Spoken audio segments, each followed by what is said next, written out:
الفيلم بيبدأ بعائلة جان المكونة من الأب والأم والبنت سيتا والابن عادل اللي بيمتلكوا مخبز لصنع الكيك.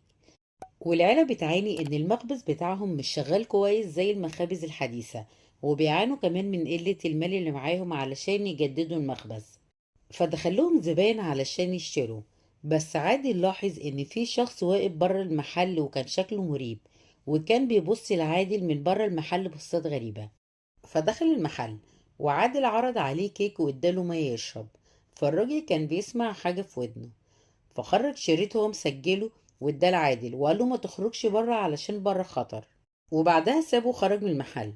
وكان الزباين واقفة بتشتري، فواحد منهم سرق فلوس، والستة شافته هو بيسرق، فقالت لأبوها عليه وخرج هو ومراته وراه علشان ياخد منه الفلوس.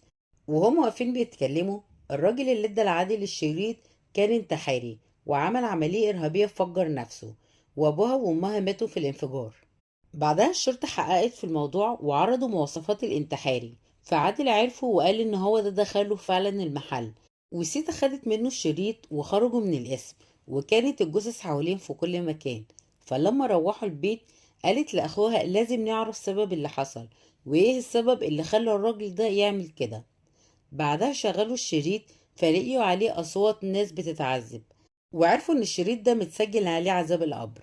فتاني يوم راحت المدرسة وكان عندها درس عن عذاب القبر، وسيتا ما كانتش مؤمنة بالموضوع ده. فسألت المدرسة طالما هنتعذب يوم القيامة يبقى لازمتها ايه نتعذب في القبر. فالمدرسة قالت لها ان اللي ايمانهم ضعيف هم بس اللي بيسألوا الأسئلة دي. بس برضه سيتا ما كانتش مقتنعة بكلامها، وراحت لأخوها وقالت له إن هما لازم يروحوا المدينة عند القبور علشان يشوفوا القبر اللي اتسجل منه الشريط ده، علشان تثبت إن التسجيل ده مزيف ومش حقيقي، وإن هو كذاب ومفيش صوت في القبور. فقالت له لازم نروح المدينة قبل الليل ما يليل، ومفيش غير طريقين بس علشان نقدر نروح بيهم المدينة. الطريق الأول كله حراس ومش هيقدروا يدخلونا المدينة، بس الطريق التاني عند النفق القديم. فخالة لما سمعها بتقول كده أخاف علشان النفق ده فيه شبح شرير، ومن سنين محدش قدر إن هو يدخل النفق علشان الشبح لو شاف حد هيأذيه ومش هيقدر يهرب منه. سيتا طلبت منه يجمد قلبه ودخلوا النفق، وبدأ الأكسجين يقل وحسوا بصعوبة في التنفس. فهي كملت ماشي وبعدها بتتكلم مع عادل، لقيتهم إن هما الاتنين تاهوا عن بعض، وهو كان بينادلها وهي كانت بتناديله، وما كانوش سامعين بعض ولا لاقيين بعض. فبتبص لقيت إن في ولد قاعد على الأرض ومديها ظهره. سألته أنت مين؟ فقال لها بصوت غريب إسماعيل. فخافت وجريت لحد ما خرجت برا النفق، فلقيت ان المدرسة واهل القرية واقفين لها بره. فالمدرسة خدتها معاها وسيتا سألتها هو مين اسماعيل ده اللي انا شفته في النفق. فالمدرسة ارتبكت ومعرفتش ترد عليها.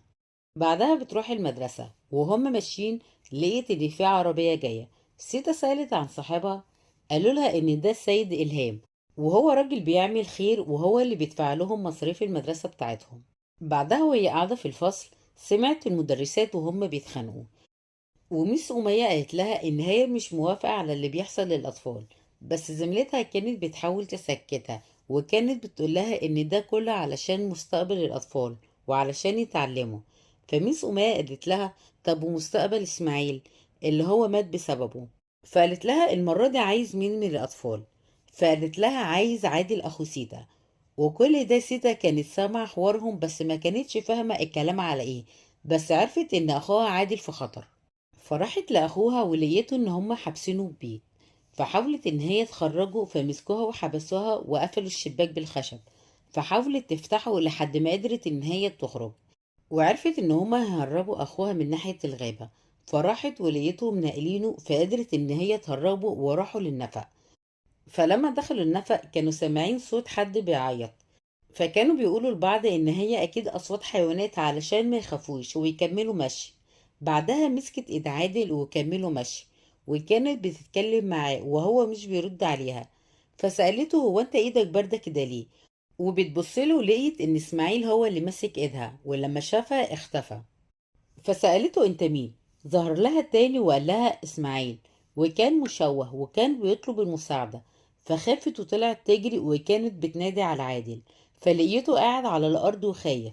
فخدته وكملوا جري، واسماعيل لسه بيطلب المساعدة منها. وهما فضلوا يجروا لحد ما خرجوا من النفق. وبتمر السنين والسيتا بتكبر وبتبقى ممرضة في مركز علاج للمسنين، وأخوها كان شغال مغسل معاها، وبرضه كان شاغلها موضوع عذاب القبر، وكانت بتسمع فيديوهات كتيرة بتتكلم عنه، وكانت بتفتكر يوم الحادثة. بعدها بتكمل شغلها وبتروح لمريضة عندها اسمه هايو، فسألها بتؤمني بالدين، وتناقشوا شوية عن عذاب القبر ويوم القيامة، وإن ضمير وأخلاق الإنسان سواء ينتمي لدين أو لأ هي اللي بتتحكم في أفعال الإنسان.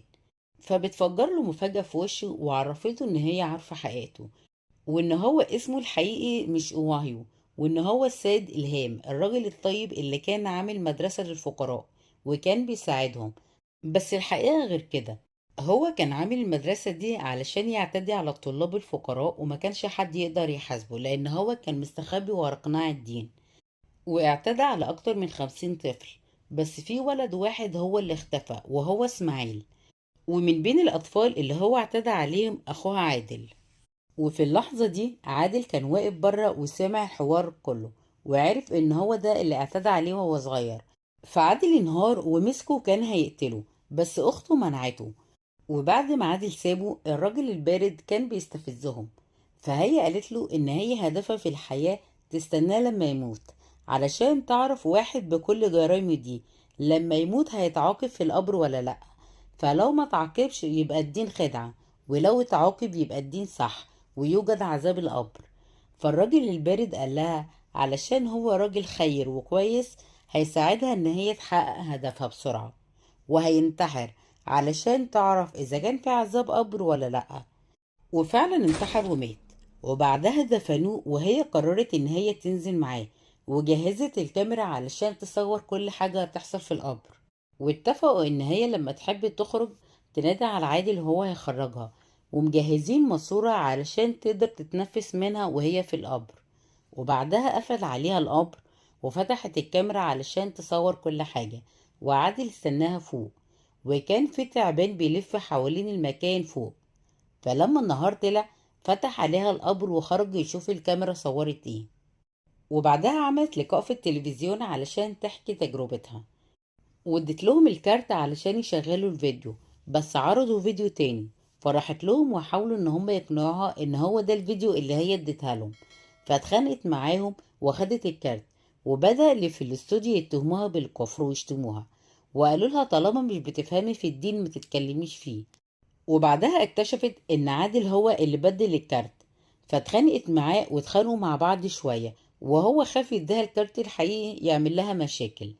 بعدها راحت علشان تنام، فسمعت صوت بينادلها، فراحت ورا الصوت وكانت سامعة صوت وهايو وكان بينادلها باسمها. فلما راحت الأوضة لقيتها فاضية، فراحت قفلتها وكانت خارجة، فسمعت الصوت تاني وكان بينادلها، فراحت فتحت وكان بينادي عليها تاني، فلقيت ان في جثة واقفة جنب السرير. فلما بصت تاني لقيتها ان هي اختفت، وكان عمال ينادلها باسمها. وهي كل شوية كانت بتشوف أشباح في أكتر من مكان، والأشباح كانت بتختفي على طول. وفي وسط الرعب ده بتجيلها ناني وبتقولها إن جوزها بيخونها. فسيتا راحت له وكان بيخونها مع الممرضة ليني، فراح لمراته وكان بيعتذر لها بس هي كانت رافضة تسامحه. بعدها راحت غرفتها ومن الحزن عملت حمام على نفسها، فقلعت هدومها وراحت تغسلها. وبعد ما حطيتها في الغسالة اكتشفت ان الخاتم بتاعها وقع، فطلعت الهدوم تاني علشان تدور على الخاتم، وبرضه ما لقيتوش. فدورت جوه الغسالة ودخلت راسها علشان تعرف تدور كويس، وهي بتدور على الخاتم داست على زرار التشغيل في الغسالة، فلفت على شعرها. فحاولت ان هي توقفها بس زودت السرعة وما كانتش عارفة توقفها، وهي كانت عمالة تلف مع الغسالة لحد ما اخيرا قدرت ان هي توقفها، بس كان شعرها ماسك في الغسالة. فحاولت تشده كذا مرة بس ما كانش بيطلع من الغسالة، لحد ما اتشد وسلخ وشها معاه، وبعدها ماتت. وبعدها سيتا سمعت نفس الصوت تاني وكان بينادي عليها، فكانت رايحاله. فبعدها رجعت وظهر لها الشبح. بعدها سمعت صوت ناندي وكان بيعيط على وفاة مراته، وكان حاسس بالذنب من ناحيتها، وكان بيتمنى ان هو يشوفها تاني. فصعب عليها وحاولت ان هي تساعده، فراحت لنزيلة عندها اسمها جويتا، بتقول على نفسها إن هي بتتكلم مع الموتى وبتقدر تحضر الأرواح. فطلبت منها إن هي تساعدها. فعملوا جلسة علشان يحضروا روح ناني، وطلبت منهم إن هم يمسكوا إيد بعض. بعدها روح ناني حضرت في جسد جويتا، وكان بيعتذر لها وبيطلب منها إن هي تسامحه، وهو كان نفسه يشوفها. فقالت له إن هي عندها شرط علشان تسامحه، إن هو يقتل ممرضة لاني. بس سيتا اعترضت على كلامها، بس جويتا أصرت عليها وطلبت منها إن هي تغمض عينيها. فلما غمضت شافت شبح ناني، وكان قاعد معاهم على الترابيزة. فاتخضت وقالت لهم كفاية كده، ورفضت تكمل الجلسة. وهم ماشيين بدأت جويتا تتكلم بصوت عادل، وتطلب من سيتا تساعد إسماعيل. فراحت تتصل بعادل وتطمن عليه. وفي الوقت ده هو كان في الشغل، وكانت قدامه جثة هيغسلها. فساب الجثة على السرير ومشي. فالجثة قامت ومشيت وراه. وعادل سمع صوت خبط جاي من الدولاب، ولما فتحه ملقاش فيه حاجة. وبعدها الباب خبط، ولما فتح برضه ملقاش فيه حد. فرجع تاني وكان الشبح واقف وراه. فكان حاسس بيه. فلما بص ملقاش حاجة، فخاف وقرر ان هو يمشي. ولما جه يخرج من الباب اتقفل وما كانش عايز يفتح. فلما بص تاني ما كانش في حاجة قدامه. لكن فجأة الشبح ظهر له، وكان جايله. فهو خاف وحاول ان هو يفتح الباب ويهرب، بس برضه الباب ما كانش عايز يتفتح. فراح يستخبى في الدولاب، وكان بيراقب الوضع بره. فليه ان الشبح واقف له، ومش هو بس، ده ظهر له كل اشباح الناس اللي هو غسلهم. ونرجع لسيتا اللي كانت واقفة مع لاني في المطبخ. فجالها ناندي وحاول ان هو يقتلها علشان مراته تسامحه. فهربوا منه وقفل الباب عليه. فطلبت من لاني ان هي تهرب بسرعة قبل ما يقتلها. فرايحة علشان تهرب راح نزيل تاني ضربها بالسكينة. ولما الست حاولت ان هي تساعدها، قالت لها ان الحياة متعبة وهي تعبت من الحياة، ومش فارق معاها تموت ولا تعيش. وفضلت تضرب نفسها بالسكينة لحد ما ماتت. فلما سألته قتلتها ليه، قال لها لأن الدين أمره بعقابها علشان هي مخطئة، وهو خايف من عذاب القبر وإن هو يتعاقب بسببها. فده خلاها تبقى ضد الدين أكتر. فقال لها إن هي كده خدت عقابها في الدنيا، ولسه هتتعذب في القبر وبعدها هتتعذب يوم القيامة. فهي راحت تشوف رأي الناس في عذاب القبر. فلقيت إن الموضوع شاغل بال الناس في المجتمع، والكل بيتكلم عنه. وفي مراهقين بيروحوا عند القبور علشان يحطوا تسجيلات، وبيقولوا إن هي من عذاب القبر. فقالت إن مستحيل إن السيد إلهام بعد اللي عمله ده كله ما يتعرضش لعذاب القبر. فراحت تفتح القبر ولقيته فاضي، وما لقيتش إلهام فيه. فوقعت جواه وبدأ القبر يتقفل عليها لحد ما اتحبست جواه. وكانت بتسمع أصوات، ولقيت نفسها إن هي جوه النفق اللي كانت بتدخله وهي صغيرة. فقالت إن دي أكيد هلاوس، وكانت بتسمع أصوات عياط. بعدها ظهر لها شبح إسماعيل، فطلب منها المساعدة. فخافت وجريت، وبرضه كانت بتقول إن دي أكيد هلاوس. وبدأت إن هي تتخيل عادل وتتخيل الأشباح. فهربت ولقيت إن قدامها مكان. فلما دخلته لقيته إن هو المخبز القديم بتاع أبوها، وكانت تفاصيل اليوم بتتكرر تاني قدامها. فراحت تاني النفق وشافت أشباح كتير، وكانوا بيطلبوا منها إن هي تنقذهم وتنقذ إسماعيل. والأشباح الشريرة كانت كمان بتظهر لها. وأشباح الأطفال كانت لسه واقفة بتطلب منها إن هي تنقذ إسماعيل بسرعة. فرحت لهم ولقيت إن في ولد واقف لوحده. فلما راحت له قال لها تنقذه. فسألته تنقذه من إيه؟ فشاور. ولما بصت مكان ما هو بيشاور لقيت إن إلهام واقف، وكان عايزها تنقذه منه. وإسماعيل لما عرف إن إلهام بسببها انتحر ومات، فشكرها إن هي جابت له حقه وأنقذته، لأن إلهام قتل إسماعيل وما تعاقبش على موته. فجه الوقت إن هو يتعاقب على موت إسماعيل وعلى كل اللي عمله في الأطفال. وبعدها طلب منها إن هي تنط في الحفرة وتهرب. وكان إلهام جاي يجري عليهم. فنطت ولقيت نفسها إن هي وقعت جوه القبر، واكتشفت إن كل اللي شافته ده كان كابوس وهي لسه جوه القبر. وكانت نايمة جنب جثة إلهام. فلقيت إن في تعبان داخل القبر من الماسورة اللي هي المفروض تتنفس منها. فراح لها بس ما عملهاش حاجة. بعدها راح للجثة. فهي بصت في الكاميرا علشان تشوف ايه اللي بيحصل، فلقيت ان إلهام بيتعذب. وبعدها قام قعد وكان بيتعذب وبيتسأل: من ربك؟ من رسولك؟ ما دينك؟ وهو ما كانش عارف يرد، وكان وشه عمال يتكسر ويرجع طبيعي تاني. وبعدها التعبان خرج من بقه وتحول لتعابين كتير، وكان بيضربه وبياكل وشه، وبرضه وشه كان بيرجع طبيعي تاني.